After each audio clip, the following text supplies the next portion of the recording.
Lihat foto ini. Adakah anda percaya ini adalah Jet Li pada usia 59 tahun? Rambut putih memenuhi kepala, wajah cengkung dan lesu, nampak seperti warga emas berusia 80 tahun.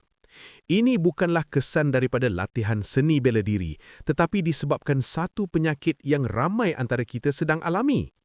Hyperthyroidisme, adakah ia sekadar membuatkan anda rasa bertenaga?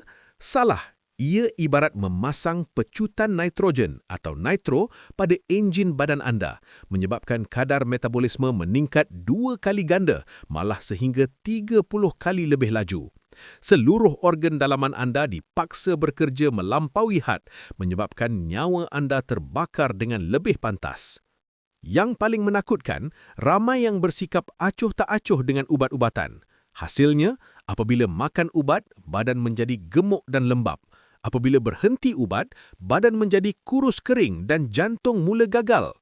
Pusingan berbahaya ini boleh mencetuskan krisis tiroid atau thyroid storm yang mempunyai kadar kematian yang sangat tinggi. Ingat, walaupun hyperthyroidisme sukar untuk pulih sepenuhnya, 99% daripadanya boleh dikawal. Wajib lakukan ujian darah setiap 3 bulan untuk pelarasan dos ubat yang tepat. Selagi nilai hormon anda stabil, anda masih boleh kembali ke keadaan yang lebih sihat dan cergas, seperti Jet Li yang kita kenali sekarang. Jangan main-main dengan kesihatan anda. Makan ubat mengikut masa dan jangan biarkan diri anda dimakan usia terlalu awal. Ikuti saya, jom rungkai formula kehidupan.